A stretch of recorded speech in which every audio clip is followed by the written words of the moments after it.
दोस्तों, मैं अपनी इस एग्जाम सीरीज में जितने भी जो जॉब होते हैं, जो रियल जो जॉब कर रहे हैं, उन लोग की इंटरव्यू भी जल्दी भी मैं इसमें लॉन्च करने वाला हूं। तो आप जल्दी से चैनल को लाइक कीजिए, सब्सक्राइब कीजिए और ज़रूरतमंद बच्चों को शेयर कीजिए। तो चलिए वीडियो की स्टार्ट करते हैं। तो दोस्तों, कैसे हो आप सब? और मैं आ गया हूँ अपने एग्जाम सीरीज की एक और वीडियो लेकर।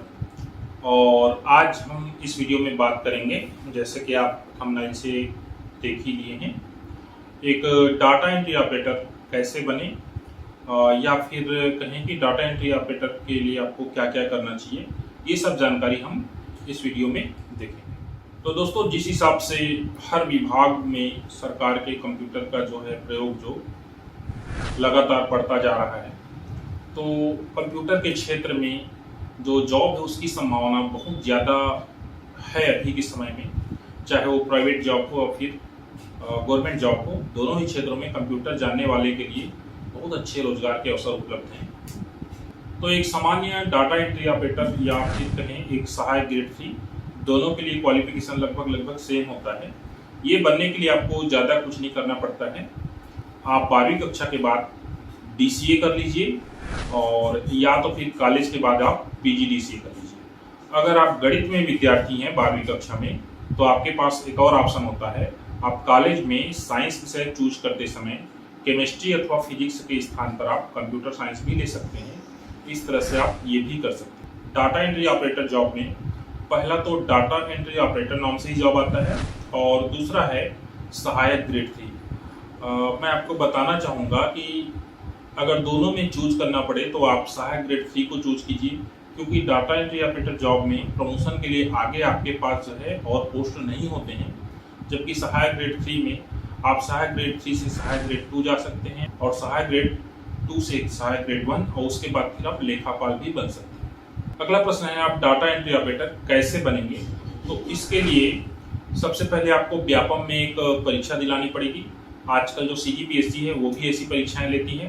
तो आप जो है राज्य स्तर या फिर केंद्रीय स्तर जो भी होगा, उसमें आप पहला जो है एग्जाम आपको दिलाना पड़ेगा। अगर उसमें आप सेलेक्ट होते हैं तो आपको दूसरा जो एग्जाम दिलाना पड़ेगा कौशल परीक्षा का। तो कौशल परीक्षा का एग्जाम जनरली ये होता है कि आप कंप्यूटर जो जानकारी रखते हैं उसका वो प्रायोगिक जो है टेस्ट लेते हैं। कौशल परीक्षा कैसे होता है ये मैंने 2 बार दिलाई है, और दोनों बार ही मैं उसमें उत्तीर्ण भी हो चुका था। तो कौशल परीक्षा में आपको मूल रूप से एक पत्ता दिया रह जाता है, कहना चाहिए, जिसके दोनों साइड प्रिंट रहेगा, एक साइड इंग्लिश और दूसरा साइड हिंदी। और दोनों जो पेजेस में केवल टेक्स्ट नहीं रहता, टेक्स्ट अंक भी रहेंगे, स्पेशल कैरेक्टर भी रहेंगे, बोल्ड भी रहेंगे, इटालिक कैरेक्टर भी रहेंगे, ये सब रहता है। और उसको इस प्रकार से डिजाइन किया जाता है कि आपको जो है 5000 जो पर आवर जो डिप्रेशन है, की डिप्रेशन, उसका जो क्राइटेरिया है वो पूरा हो जाए। वैसे देखा जाए तो 28 से 30 शब्द प्रति मिनट आता है, और या फिर 5000 डिप्रेशन पर आवर, ये दोनों होता है। तो आप अगर प्रायोगिक परीक्षा में उत्तीर्ण होते हैं, वैसे ये क्वालिफाइंग होता है। आपको 15 मिनट का शायद समय दिया जाता है, और 15 मिनट में आपको जो है वो कागज जो है टाइप करके देना पड़ता है। अभी 2-3 जो राज्य सरकार के द्वारा जो विज्ञापन जारी किए गए हैं डाटा एंट्री ऑपरेटर में, उसमें एक और चीज मांग दिया गया है, वो है मुद्रण परीक्षा, या फिर जो टाइपराइटर आता है, जो हम टाइपराइटर यूज करते हैं, उसका भी जो प्रमाण पत्र है वो भी मांगा जा रहा है। तो इसके लिए आप जो है, ये बहुत घबराने वाली बात नहीं है। जो टाइपराइटर का कीबोर्ड है और कंप्यूटर का कीबोर्ड है, दोनों सेम रहता है बिल्कुल। तो आप अगर कंप्यूटर के कीबोर्ड में अच्छे से आपका टाइपिंग स्पीड बना हुआ है, तो आप टाइपराइटर में भी बहुत जल्दी आप उसमें अपना कमांड पा लेंगे। इसके लिए जो है हर जिले में परीक्षाएं आयोजित होती हैं। जैसे मैंने जांजगीर के गट्टानी में दिलाया था, वहाँ उसका सेंटर होता है। तो आप जो है ये परीक्षा जब भी होगी राज्य सरकार की, वैसे हर साल नहीं होती, आपको इस चीज़ का ध्यान रखना चाहिए। तो जिस साल भी होती है उस साल आप जो है वो परीक्षा दिलाकर ये प्रमाण पत्र भी प्राप्त कर सकते हैं। अब बात करते हैं इस जॉब में आपको कितनी सैलरी जो है वो लगभग मिल सकती है। तो आपकी स्टार्टिंग सैलरी जो है 19 से 20 हज़ार होती है। अगर आप प्राइवेट जॉब में इसमें जाना चाहेंगे तो आपको मिनिमम जो है 5 से 10 हज़ार रुपये स्टार्टिंग में मिल जाती है। दोस्तों कंप्यूटर में आपको अगर 5000 की डिप्रेशन पर आवर की स्पीड या 30 वर्ड पर मिनट की स्पीड प्राप्त करना हो तो इसका सबसे अच्छा तरीका है आप किसी न किसी ऐसे जगह प्राइवेट जॉब कीजिए जहां पर इस तरह से टाइपिंग जो है किया जाता हो, क्योंकि जब तक आप वास्तविक परिस्थिति में टाइपिंग नहीं करेंगे तब तक आपका जो स्पीड उतना नहीं प्रोग्रेस होगा।